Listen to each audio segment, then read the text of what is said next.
Hello, and welcome to From the EBPL Archives, Encore presentations from the East Brunswick Public Library. I am your host, Melissa Hosick.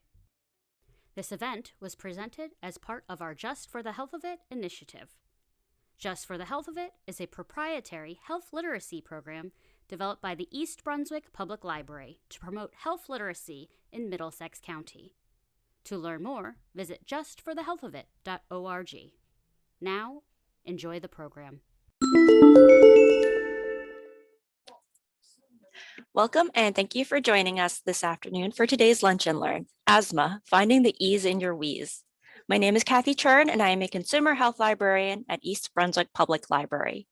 Today's program is brought to you by St. Peter's University Hospital and the library's Just for the Health of It initiative to promote community health and wellness. Our speakers today are Denise Kosnar and Robin Bergeron. Denise Kosnar is a nurse practitioner and Robin Bergeron is a certified physician assistant, specializing in pulmonary and sleep medicine. They are both members of the Division of Pulmonary, Critical Care, and Sleep Medicine at St. Peter's University Hospital in New Brunswick, New Jersey. They see patients independently and are passionate about assisting patients in obtaining and maintaining asthma control. Denise grew up in Piscataway and is a proud New Jersey native. She completed her medical education at Rutgers University while working as a nurse at St. Peter's. While not at work, she enjoys spending time with her 2-year-old daughter, Ellie, and her husband and her family. Robin is originally from Wisconsin, but moved to New Jersey to attend the Rutgers Physician Assistant Program. Along with her role as a PAC, she developed and manages St. Peter's Lung Health Program, which is a comprehensive initiative focused on screening for lung cancer, monitoring lung nodules, and managing patients with lung cancer. In her spare time, she enjoys teaching fitness classes and baking. Please be aware that this talk is being recorded. The recording will be available at ebpl.org/YouTube. If you have any questions, please type them into the chat box. Our speakers will answer questions at the end of the talk. Our speakers will not be able to offer medical advice to attendees during this program. And without further ado, I'll turn things over to Robin. Thank you so much. Good afternoon, everybody, and thanks for tuning in for our presentation on asthma. This will just be a general overview for, just the general population, just a little bit about asthma, what is it, symptoms, some management, and how you can help manage your own asthma along with medications. Denise will touch on some of that, and I'll touch on another part of it throughout our presentation. Like she said, if you have questions, please ask them in the chat. And nothing too specific. If you do have more specific questions, we definitely recommend that you go see your healthcare provider. And if you are looking for a pulmonologist or some help with asthma or something, our practice is definitely available to help you as well. So without further ado, we will get started on a little bit about asthma. So maybe some of you are thinking, what is asthma? I think it's pretty common. A lot of us have heard about it, but really what is it and what happens when we have asthma? So it is a respiratory syndrome in which our airways are over-responsive or hyper-responsive, and it creates an exaggerated response to a variety of stimuli. Different people have different triggers, which we'll talk about later. So different stimuli can cause this response. So you get contraction of the smooth muscle in the airway. So you get tightening and thickening of the airway. And you can see this in this picture as well. I'm not sure if you can see my mouse, but we've got a normal airway that's nice and open, and it's a normal size on the outside. And as compared to the asthmatic lung, you can see that there's tightening of the muscle around the airway. So that causes the airway to be smaller. And then we also have this lining that has become inflamed, and we have excess mucus. So we have airway inflammation, the mucus hypersecretion leading to the narrowing airways, and we can end up with airway obstruction. So a lot of this is a consequence of immune cells being activated and coming to that area. As far as the mucus, that can be due to a gene expression issue. So normally we can have mucus in our airway, and it's actually good and it's protective and it helps with moistening the air as it comes through. But sometimes under stress, or when we have asthma or infection, something like that, it can cause the mucus to be a problem. So we get increase in mucus, overgrowth of cells, and that can cause some of that narrowing as well. and you can understand why a narrow airway would have difficulty with air moving through. So can cause some of the symptoms of asthma. So of course, some shortness of breath if you're having issues moving air in and out of the airways. You can have a cough, dry or productive. So you might be coughing up some mucus or some phlegm, or you might just have a cough that you're not getting anything up. You know, the kind of the classic signs of asthma would be the cough, the shortness of breath, and wheezing. So normally the wheeze is heard as you exhale. It can be different pitches and tones, different durations, different times during the respiratory cycle. So it varies. And patients can often say that they feel chest tightness. So sometimes it's like a heaviness on the chest. Sometimes they feel like there's a band coming around their chest as well. So that can kind of cause like some shortness of breath too, and obviously uncomfortable. Oftentimes we see that their symptoms are worse at night or in the early morning. And these symptoms, like I said, the different stimuli causing the contraction of the smooth muscle and the airway inflammation, they can be brought on by different triggers, and they're relieved with bronchodilating medications. And Denise will be talking all about the triggers and the medications that we use to help with asthma. So how do we end up with asthma? So that's kind of a complex question and answer, because it's different factors. So the strongest factor for developing asthma is it's technically a genetic predisposition to develop allergic diseases. So asthma, allergic rhinitis, so that's like you end up with nasal congestion, swelling in the nose, the nasal passages, and eczema or the dry skin. So there's definitely a genetic component, and that we often see in our asthma patients that they have a family history. Mom has asthma, dad has asthma, siblings, cousins, anything like that. So that's an important question that we ask our patients as far as their family history when evaluating somebody for asthma.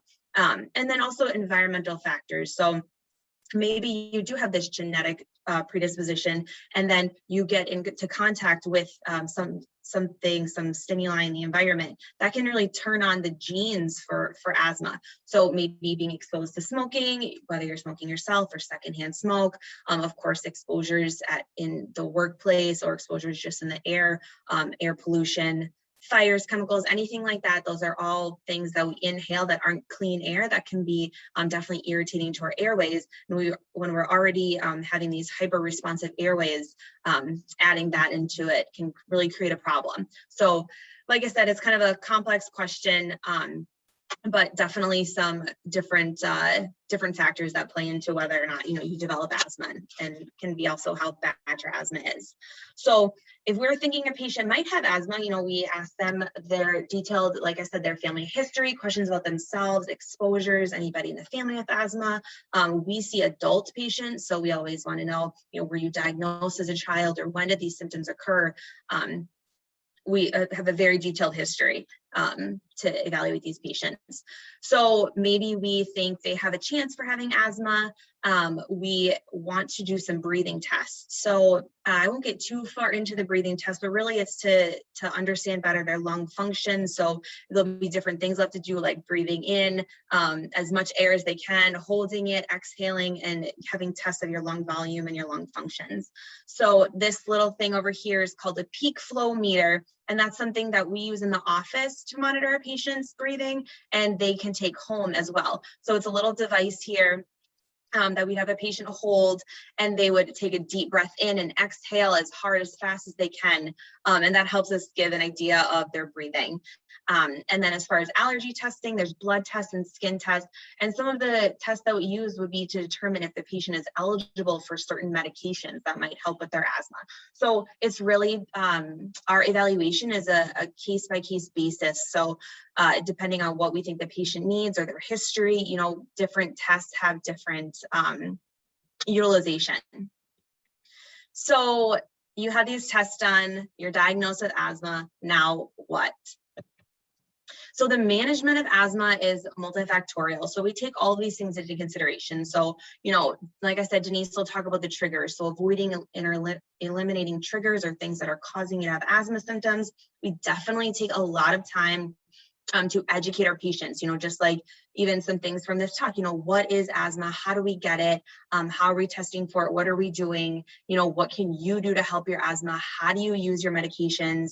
All these things are very important. Like I just touched on the medications, the pharmaceuticals, so medications that we prescribe to help patients, and then the objective testing. So like that breathing testing that I touched on, helping us to track our patients. So like I said, really just touched on the education. So we are telling them all about asthma, a really, really important thing that we touch on with every patient, no matter how long they've been our patient or an asthma patient. If I've seen you 20 times or if I've seen you twice, we're going to talk about how to properly administer your medication, because too often people just aren't using the medications correctly, or just having different techniques that aren't the best, and it's not giving their allowing them to get the medication correctly on their best way. So we always go over that, and definitely providing tips and techniques for decreasing asthma exacerbations or asthma attacks or issues and controlling their symptoms. We also go through an asthma action plan. So you can see over here, we just use the numbers from their breathing tests to kind of give them an idea of their ranges. So we have a green and a yellow and a red zone. And really just essentially that's just helping for the patient at home to understand their asthma and when they might need help, so they'll use that little peak flow meter that I showed previously, that little device, and get their breathing numbers. And that can help them understand, which medication they need to take at a certain time. And, is it time to get help? Because unfortunately, sometimes the medications at home aren't enough, and we do have the triggers and we can be set off with our asthma. So always aware of, when we might need help or what medications we need to take at a certain time. So like I had touched on the objective testing before, so that just gives us numbers, compared to subjective, how the patient feels and stuff. So we have the pulmonary function testing, spirometry, the peak flow meter, that little blue device, the blood test, and the allergy testing. So Denise will touch more on this, but allergies definitely can be a trigger for asthma. So sometimes the testing to help patients understand what to avoid, what's setting off their asthma. We use different blood tests to test for different molecules and levels in the blood to determine, again, if certain medications will benefit a patient or not. And then, like I said, all the testing we do is just on an individual basis, what we think that individual patient needs. And it's not just cookie cutter for all people. So really individualized. And so our next slide is on the medications, which I just briefly touched on. And Denise is going to go into a little more detail about how we help manage patients with pharmaceuticals. Hello. So now my name is Denise, and I'll just be touching on now you have asthma. So we've gone through the testing. We know about what asthma is. You've seen a medical professional, and now you've determined that you have asthma. So what is something we can do, and how does some medications work? Some people that maybe are on this are on some of these medications. So we'll talk, I'm going to touch a little bit about how they work, how we can control our asthma, so people don't have long-term effects and can live healthy, happy lives with asthma. So there's two main types of medication. We have a short-acting medication and a long-acting medication. Short-acting medication normally is our rescue medication. It's a medication that will work very, very quickly if you're having any kind of symptoms like shortness of breath, wheezing, just difficulty moving air, chest tightness, things of that sort that could be affected by a variety of different things. And we'll go over some triggers as well. And then also maintenance medications, which we often term our long-acting medication that you would take every single day on a daily basis to help manage your asthma and to keep it controlled. So there are two other kinds of main medications with short-acting and long-acting. One is a bronchodilator. So a bronchodilator relaxes the muscles in the airway. These medications are often our rescue short-acting medications. They work quickly, they relax the muscles. So if you're having some issue, these medications can help more. Some types of medication of our bronchodilators are albuterol. These are maybe some that people have at home, I'm not sure, but some names are albuterol, which could be ProAir or Ventolin, Xopenex, Atrovent can be some forms of our bronchodilators and our short-acting medication. We also have something called inhaled steroids. So steroids come up a lot when we talk about asthma. The steroids that I'm talking about are an inhaled steroid. They're in an inhaler form, and they're normally our long-acting medication. So these medications are either used twice a day, once a day, 2 puffs, 1 puff, however it is with that, you're prescribed from your doctor, but they're normally used on a consistent basis. And what these medications do is they decrease any inflammation and they reduce the immune system reaction. So I know Robin touched about maybe why we have asthma. So inflammation, immune response. So these medications work directly on that to control the asthma. But what's important is that these medications are used on a daily basis. So you might think, I'm on an inhaler, my asthma is doing really good, I'm having no symptoms, let me stop it. That's the worst thing you can do. So you will have to talk to your provider about how you need to take your medication. But when you're on a daily medication, the most important thing is to take that medication daily. All right. So what can trigger asthma? This is quite a long list, unfortunately, so it's not something that is small. Stay away from one thing and your asthma will be great. There's a lot of things that affect asthma, as Robin said, how we're triggered, our immune response, allergies. Allergies are one of the main things that can affect our asthma. So anything that you're breathing into the lungs that isn't the beautiful air we have outside is something that can actually exacerbate asthma and cause inflammation, aggravation to the airways, and those in fact can cause symptoms. So smoking, number one thing that can exacerbate any kind of person with asthma. Even someone that has asthma can be walking by somebody that is smoking and all of a sudden maybe is wheezing or having difficulty breathing, probably because it aggravated the insides and aggravated the lungs. So smoking or being around smoke.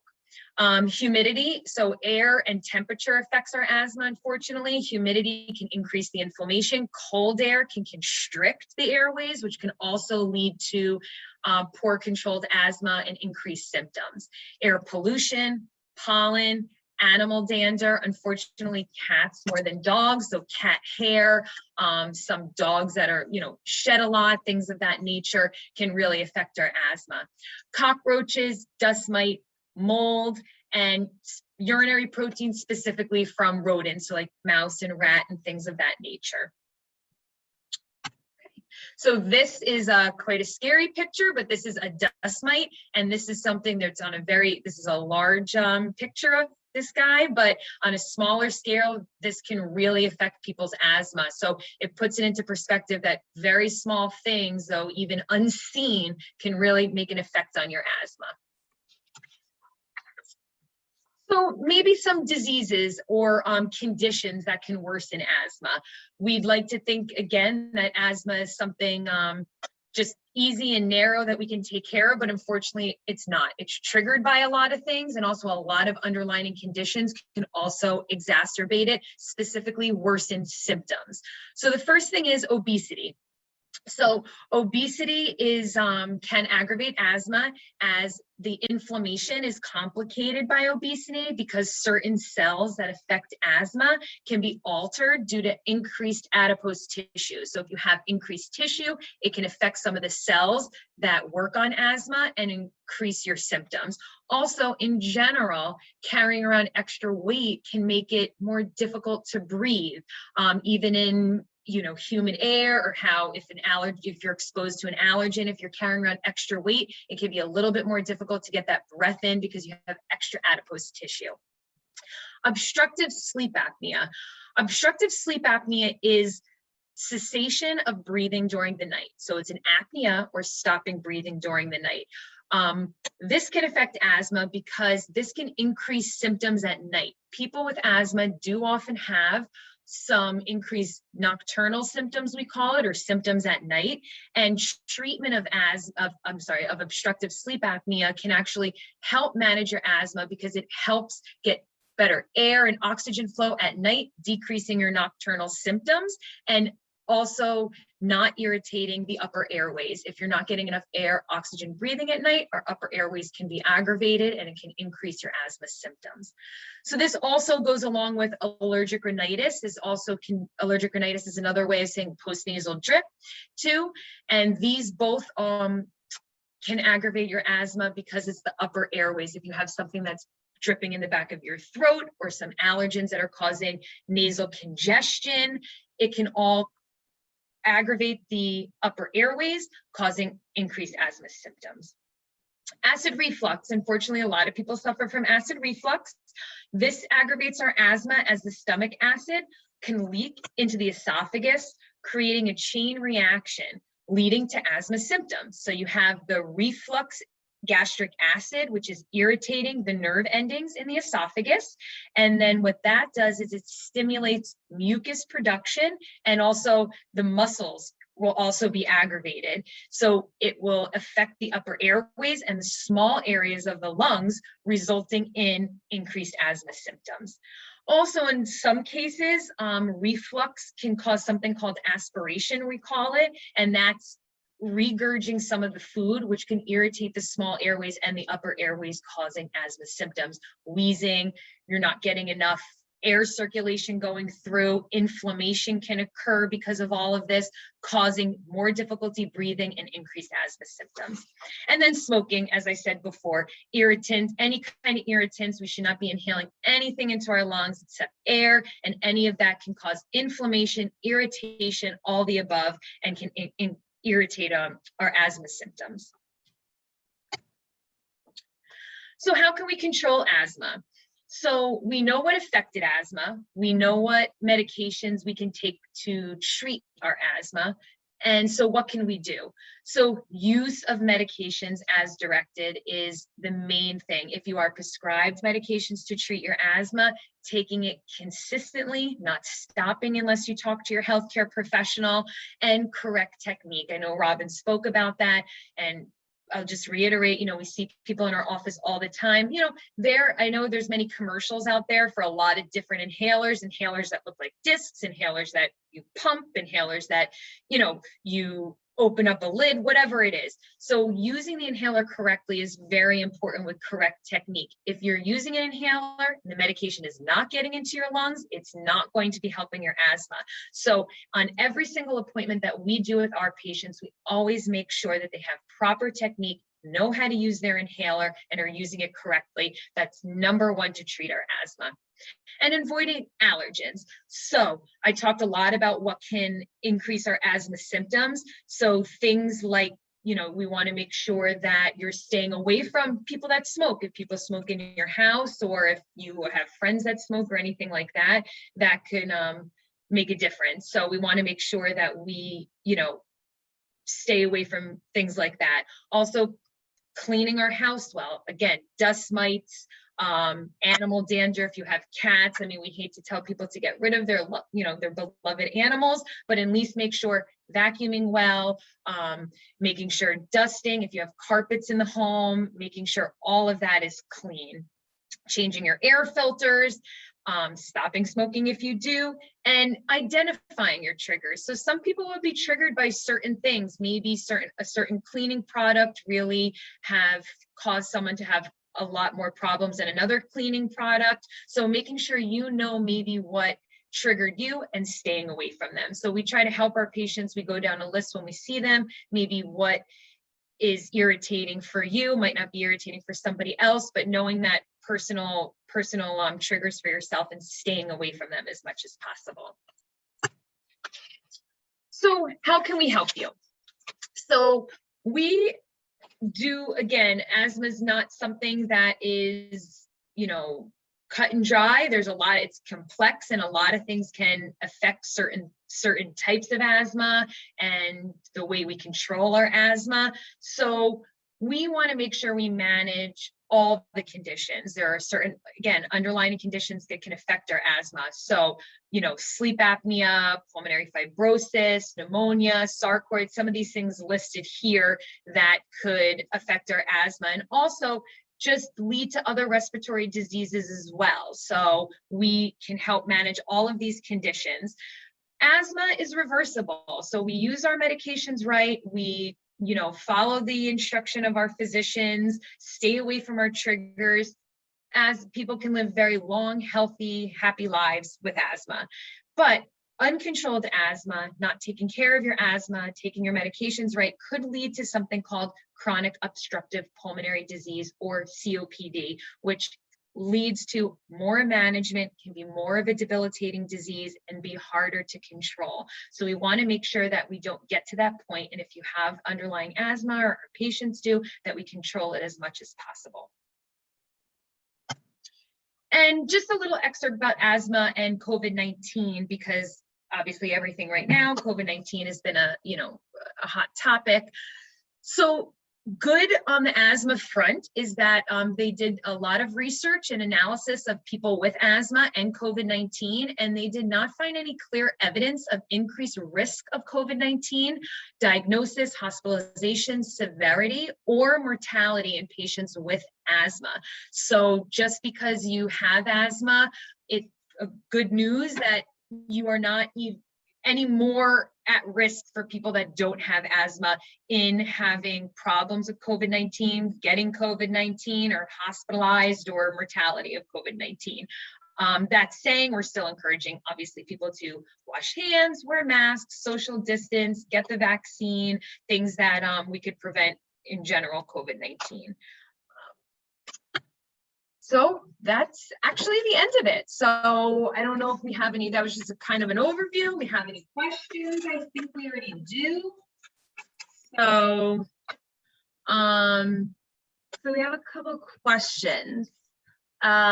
We actually had a previous question too that was read to us by Cindy. So just to address that, I believe that was about allergens and asthma as well. So this person was having some allergy issues. So as Denise said, allergies are definitely a trigger. So if you're having uncontrolled allergies, you definitely can end up with having uncontrolled symptoms of asthma. So we definitely recommend that, as she talked about underlying symptoms, we need to control the underlying symptoms to control our asthma. So we would just recommend for anybody in that situation trying to control something, definitely meet with your healthcare provider, or again, if you need a pulmonologist or something, our practice is certainly happy to help anybody. But the underlying conditions are really important to asthma management. And as Denise said too, that you can definitely take care of your asthma well and live a long, happy life, and nobody even knows you have asthma. But if it's not taken care of, you always have issues. I mean, that could mean being on steroids, not the inhaled ones, but ones you take systemically. That can mean hospitalization. That can mean remodeling in the lungs, which Denise had touched on, that causes changes in the lungs that are not reversible and definitely can end up being debilitating. So definitely want to get asthma under control for sure. So we have a question. Is it a good idea to keep windows open when cool outside, or have air conditioner on instead? I can go. You can go. No, I would say, so if you have, like environmental allergens, so when the pollen counts are really high or something, and you have allergies to pollen, and that can cause asthma symptoms, I would say better to keep the windows closed, because you'll just decrease, the pollen you're exposed to, or if you're at trees or grass, or, whatever, anything from the environment. As far as having the air conditioner on, the air conditioner can make your house dry. So dry air can cause irritation to anybody in the airway, even if they don't have asthma. So in that situation, if you are using the air conditioner, I would say maybe using a humidifier as well, because then that will add some moisture into the air, which will help you as well.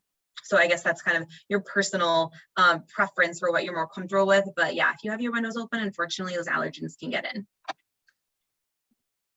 Answer the one about windows open. Okay.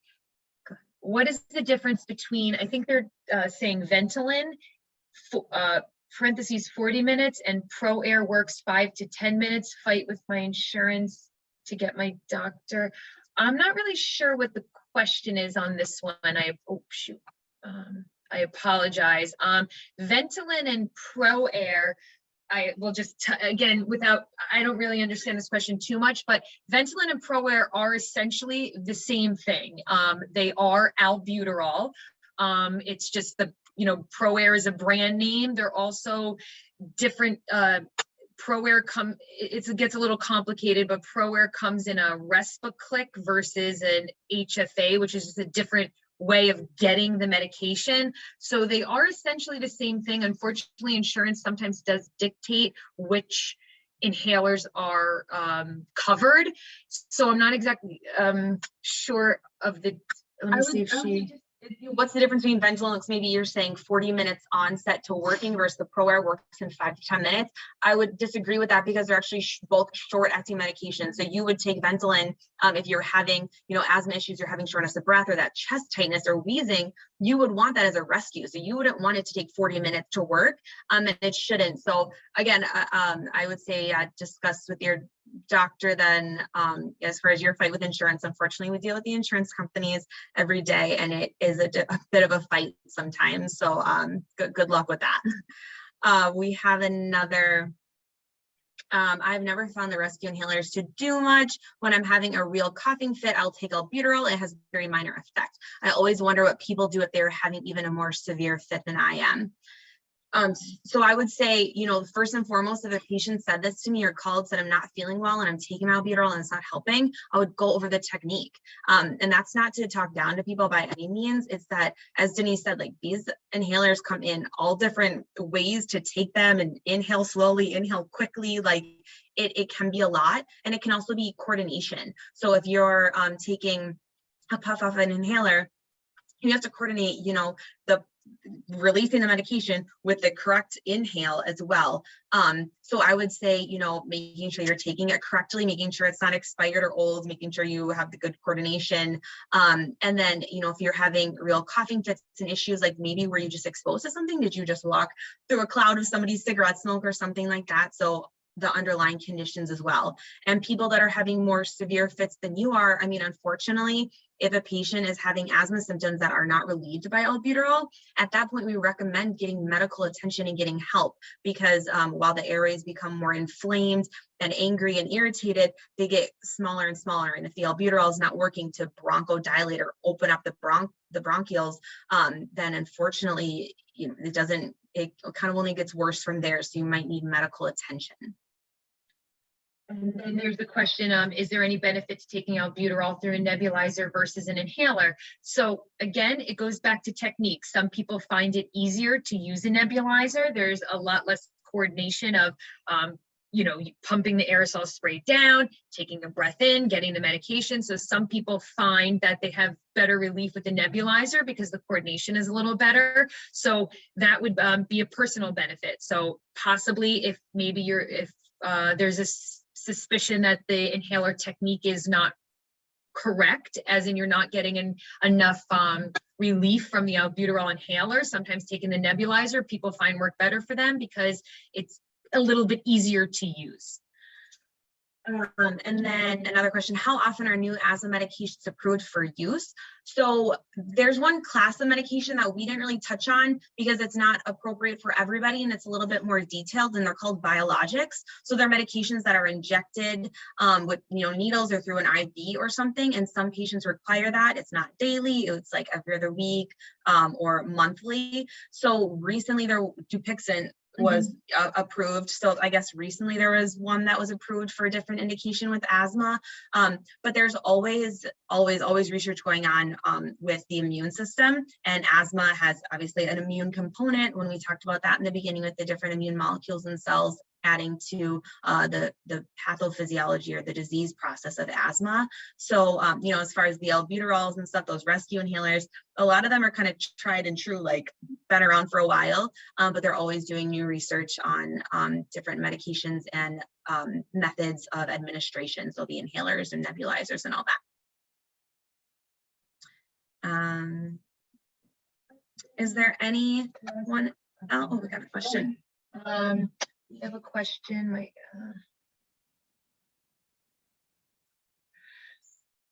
So go ahead. So the question, somebody had shortness of breath and their hemoglobin caused the shortness of breath. They had to get blood transfusions. So, your hemoglobin and your red blood cells they just wanted to know about explaining that, have to do with oxygen delivery. So if you're not getting oxygen delivered correctly, obviously having shortness of breath. So it's just really the same thing as if you're not able to breathe in oxygen, you're not going to have the oxygen and going to have shortness of breath. I'm sad that was misinterpreted for you, your shortness of breath, and glad that you got the help that you need and got blood transfusions and hopefully got the medical care that you needed. And I would definitely say to continue seeing your provider regarding that. Are there any other questions? So we'll just do a last call for questions.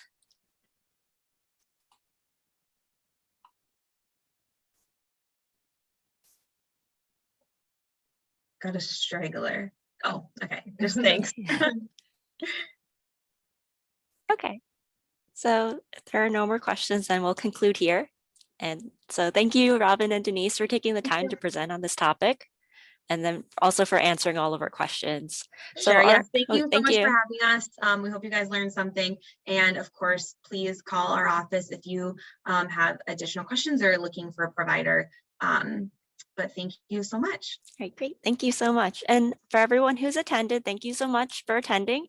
Our health series with St. Peter's will continue in the fall, so just keep an eye out for those upcoming programs.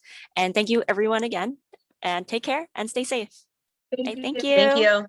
Bye. Thank you for joining us for this week's Encore presentation. To join us for live programs or to learn more about the East Brunswick Public Library, visit our website at ebpl.org.